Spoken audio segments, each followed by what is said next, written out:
So, hi guys! Welcome back to my channel, si Joby. So, ngayon guys, meron lang akong i-reveal. Ito yung sahod reveal in YouTube. So, yun, na-monetize po yung aking channel is October 4, 2022. Ayan. So, 1 year pa lang, magwa 1 year pa lang ako na monetize. So, malapit na pala yung aking anniversary as monetized channel. So, ngayon guys, di ba pagka monetize tayo is kailangan natin ma-achieve or ma-reach yung $100 para makasahod kay YouTube. So, ngayon, this is it guys, na-achieve ko na ang $100. Ayan. So, dati, kung mapapansin nyo, sa mga old uploads ko, all videos is, 100 views, 50 views. So, nagre-range lang siya sa 50 views hanggang 100 plus views. So, hinahayaan ko lang guys. Hinahayaan ko lang na ganun yung views niya. So, sabi ko sa sarili ko, bakit hindi ko na lang i-push yung aking channel para ma-reach ko yung $100. Sabi ko, kung hahayaan ko lang na ganun yung so paano ko ma-achieve yung $100, di ba? So, ayun, ito na nga ang ginawa ko. So, nakakilala ako ng mga iba't ibang teams, and then, naisip ko mag-upload din ako ng mga shorts video kasi start nung February, nagkaroon ng revenue ang short videos. Ayan. So, yun, sinipag din ako mag-upload ng mga shorts video. So, pamagitan ng mga shorts video, nadadagdagan yung revenue ko kahit na paunti-unti lang yan. Kasi, yung mga cents niya, pag pinagsama-sama mo is, malaki na din siya, guys. So, yan, nakipagkaibigan ako sa mga iba't ibang teams. Ayan, yung mga tinatawag nilang collaborations. Ayan, so, naki-join ako dun sa mga iba't ibang teams ng YouTubers, small YouTubers, lalo na dito sa Singapore. Ayan, yung iba nga, nami-meet ko pa dito sa... Ayan guys, napakasaya ko lang guys kasi ngayon, na-reach ko na yung $100 na na sinasabi nila na threshold bago ka makasahod kay Lolo YouTube. So, ngayon, ito yung mga tips ko lang din na para tumaas yung views is if wala kang permanent na content talaga. Sa akin kasi wala akong permanent na content kasi hindi pa ako makapag-focus gawa ng isa tayong OFW dito sa Singapore. So, nilagay ko naman sa aking bio dito sa aking YouTube channel is different vlogs. So, yan. So, bahala na si Lolo YT kung anong pwede niya i-range sa akin sa algorithm. Ayan. Sa algorithm, sa traffic source. Ayan. Bahala na si Lolo YouTube. Kasi, mas priority ko pa naman din yung trabaho dito sa Singapore kaysa sa YouTube. Kasi ang YouTube, ginagawa ko lang libangan, and then pag by time. So, hindi ko talaga siya kinakareer na yung talagang yun lang ang tatrabahuhin mo. Kasi mas priority ko pa rin ang trabaho dito. Kasi ang YouTube, makakapag-antay naman guys. Nandyan lang naman yan. So, since nag-start ka ng YouTube, huwag mo na lang siyang pabayaan na hindi ka nag-uploads kahit mga shorts video, 1 minute video, 2 minutes videos, yan, ganyan. So, actually, meron ako mga uploads na 1 minute and 2 minutes videos kung saan doon lumaki yung aking revenue. Yung mga direct uploads, guys. Yun.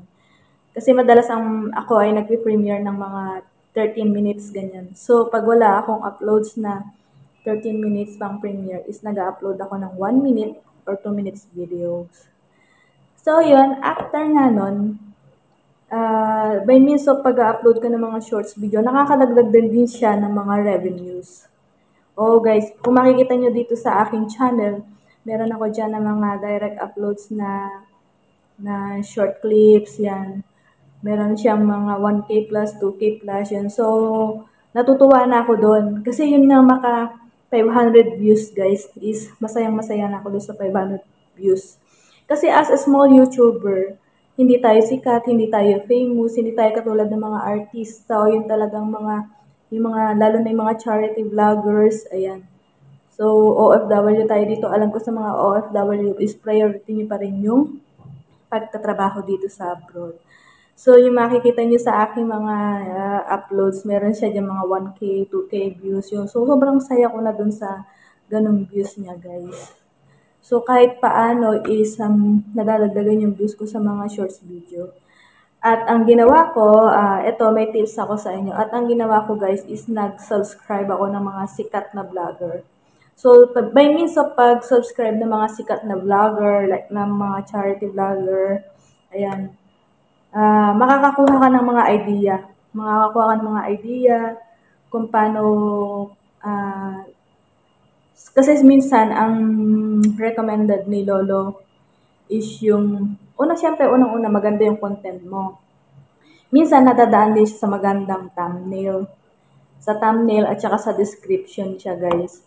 Kasi minsan sa thumbnail, parang dun pa lang sa thumbnail nila, sa thumbnail nila makikita nila kung ano ang issue, di ba? Ay, mga Pilipino pa naman is marites kung ano ang issue doon sa thumbnail, di ba?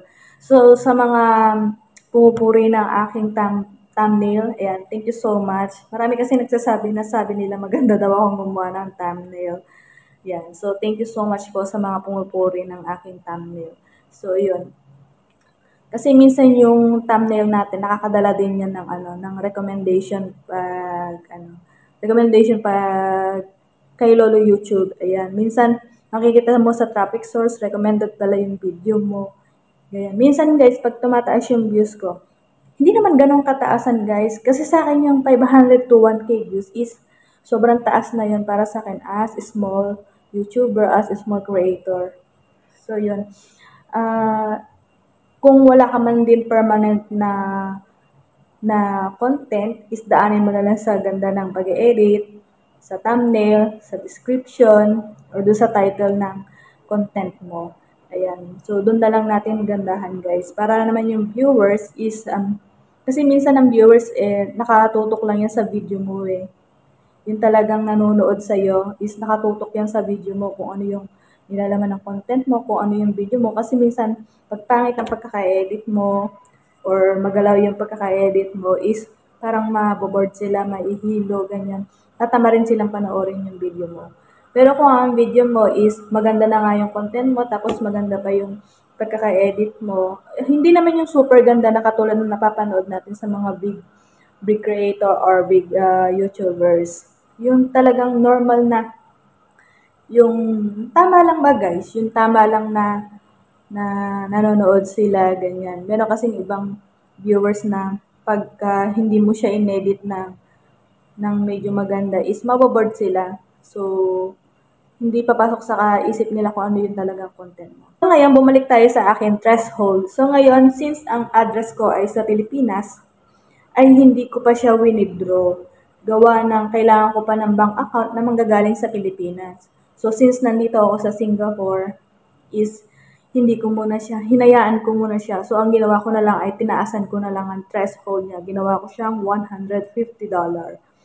So, siguro pag uwi ko ng Pilipinas, doon ko pa lang siya maaasikaso guys na gumawa ng bank account. Kasi habang nandito ako, para tuloy-tuloy pa rin yung pagpasok ng revenue guys.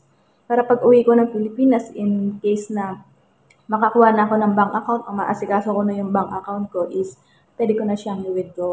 So, while nandito ako is hayaan ko lang muna siya na tumaas ng tumaas. At the same time, syempre nakakaipon din tayo, di ba? Kasi kung maganda rin na sa Pilipinas ko siya in-address kasi kung dito, may transfer ko na may transfer mo, magagastos. Hindi mo maiwasan, magagastos mo pa rin. So, maigi na rin sa Pilipinas, at least safe yung pera mo, safe yung revenue mo, hindi mo nagagastos, naiipon pa, nadadagdagan kung gusto mo siyang i-withdraw na. So, may time ka na siyang, na i-withdraw ba. So, magugulat ka na lang na gano'n na pala yung revenue. Tutuwa lang ako kasi magmula ng March, actually, October ako na monetize, pero magmula ng March, April, May, June, July, August, yan. 6 months. 6 months ko lang naipon yung yung $100. Ayan. Babalik ko din po sa inyo yon as tulungan as a small YouTuber. So, pangit naman po yung take lang ng take tapos walang give. Kumbaga sa kasabihan nga, give and take. So, yun.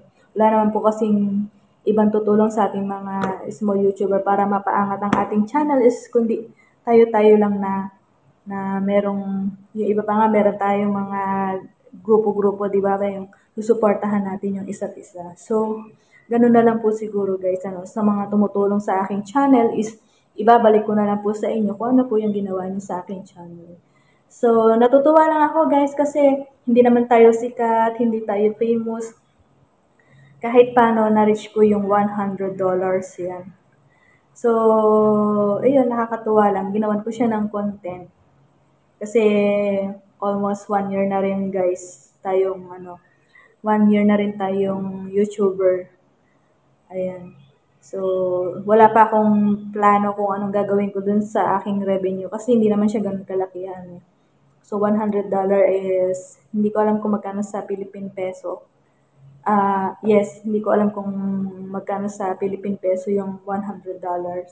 So, yun, sa mga katulad kong small YouTuber, wag na lang sumuko. Pwede pong magpahinga, pero wag susuko. Kasi hindi naman kaagad-agad na monetize ka agad, gusto mo mag-boom ka agad yung channel mo. So, sabi nga nila, kung may tiyaga, may nilaga.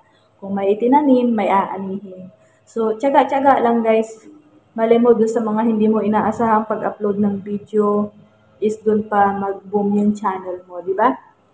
So, meron nga po dyan mga matagal na mga YouTuber, mga big creator pa, pero hindi pa rin umaangat yung kanilang channel. So, mas maganda po yung step by step na parang hagdan siya, guys. Parang low, medium, gano'n. Yung pataas ng pataas, guys. Huwag natin biglain yung channel natin kasi syempre, pinaghihirapan po yan kung talagang desidido ka na umangat yung channel mo is mag-focus ka. Yan, mag-focus ka, umisip ka talaga ng mga good ideas kung paano tataas yung ano mo. At syempre, samahan mo na rin ng sipag at tiyaga. Kasi kung wala kang sipag at tiyaga, at aantayin mo lang yung channel mo na tumaas or umangat, so baliwala din. Kasi syempre, ikaw din ang gagawa ng paraan kung paano tataas or aangat yung channel mo, di ba? Papasok doon yung tiyaga, sipag, ayan. So, iisip ka ng mga good ideas o yung mga pumapansin sa videos mo, pasalamatan mo yon kasi kundi dahil sa kanila, hindi ka magkakaroon ng idea. So, ako guys, may mga nakaka-appreciate ng video ko. Yun, thankful ako dun sa mga taong nakaka-appreciate ng video ko na galing-galing mo namang gumawa, dapat ganyan, ayan. So, thankful ako sa mga taong ganun kasi syempre, doon ka kukuha ng mga idea kung paano gumanda yung content mo, yun. Wag kang ma-o-offend kapag may mga pumapansin sa video mo na gano'n. In return, pasalamatan mo kasi napakaganda ng mga tao na pumapansin sa video mo. Lalo na kung bashers siya. Pasalamatan mo pag may bashers ka. Ibig sabihin yung bashers mo, sinusubaybayan yung video mo. Gawin mo motivation yung mga taong nambabash sa'yo or yung mga nagbibigay ng suggestion, idea dun sa content or sa video mo. So, wag mo masamain. Pasalamatan mo yun, guys. So, yun lang guys, na-share ko lang sa inyo kasi nakakatuwa lang at naka $100 na ako. So, sa mga kagaya ko na small YouTubers, huwag tayong sumuko. Pwede tayong magpahinga, pero laban lang.